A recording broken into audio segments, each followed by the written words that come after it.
এদেরকে কারা আসলে অফার দেয়, এরা কাদের কাছে যায় এরাই জানে। এখন কি মেকিং হচ্ছে এই ধারণা তো তোমার নাই। হল পর্যন্ত যাওয়ার আগেই ওই মুভিটাকে কিল করে দিচ্ছে না। এগুলো আসলে এসব বাজে কথা। জানরে গানের মডেল হয়ে আমার আশা, খুলনা সোবান ভাই ডিরেকশন দিয়েছিল, ওনার হাত ধরে মিডিয়াতে আসা, ওই গানটা হিট হয়ে গেল। তারপরেই আমার মুভির অফার, তারপরে এই ঢাকা।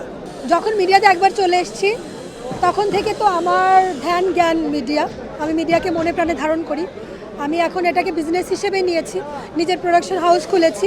সো ওই জায়গা থেকে আমি এখন মিডিয়াকে ভালোবাসি, আমার স্বপ্নের জায়গা মিডিয়া। বাধা বলে আসলে কিছুই নেই। আপনি কোনো কাজই আপনি রিক্স ছাড়া করতে পারবেন না। যে লোকটা রিক্সা চালাচ্ছে সেও রিক্সে আছে, যে ড্রাইভার ভ্যান চালাচ্ছে সেও রিক্সে আছে, যে গাড়ি চালাচ্ছে, যে ট্রাক চালাচ্ছে সেও রিক্সে আছে। রিক্স বলে কোনো দুনিয়াতে রিক্স ছাড়া কোনো শব্দ নেই।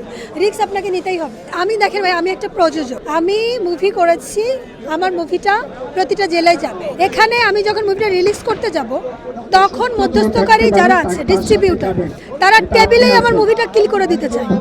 40 বছর আগের মেধা নিয়ে তুমি টেবিলে বসে আসছো। তুমি এখনের মেধার, এখনের যে ইয়াং জেনারেশন কি চায়, এখন কি মেকিং হচ্ছে এই ধারণা তো তোমার নাই। তুমি ওই টেবিলে 40 বছরের মেধা নিয়েই বসে আছো, তুমি জাজ করতেছো সেই 40 বছর আগের ফিল্ম।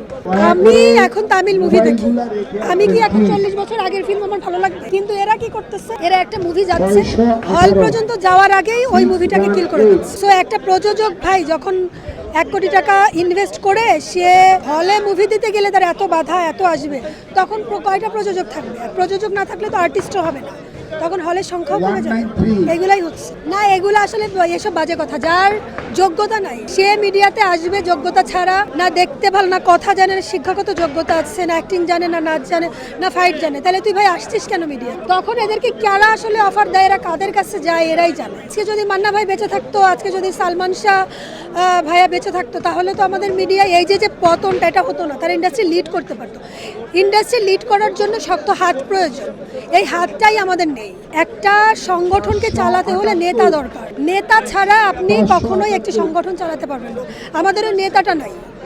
আজকে মান্না ভাই বেঁচে থাকলে একজন নেতা পেতাম, আজকে সালমান শাহ বেঁচে থাকলে একজন নেতা পেতাম। সেই দুজন চলে যাওয়াতে আমাদের ফিল্ম ইন্ডাস্ট্রি অনেকটাই ক্ষতিগ্রস্ত। শাবনূর আপুর অ্যাক্টিং মানে তো দুর্দান্ত। ও মাই গড, মানে উনি যখন কান্না করছে উনি কান্নাই করছে, উনি যখন হাসবে তখন উনি হাসবে, উনি যখন কথা বলবে উনি কথাই বলবে। মানে উনি মানে শাবনূর আপু মানেই শাবনূর আপু। ওনার সবকিছুই খুবই প্রতিটা নিউ জেনারেশনের জন্য একটা অ্যাসেট। আমি আসলে শাবনূর আপুকে পছন্দ করি।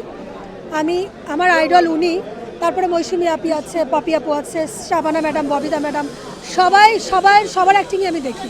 আমি সবার থেকে কিছু না কিছু আমি শিক্ষা নিই।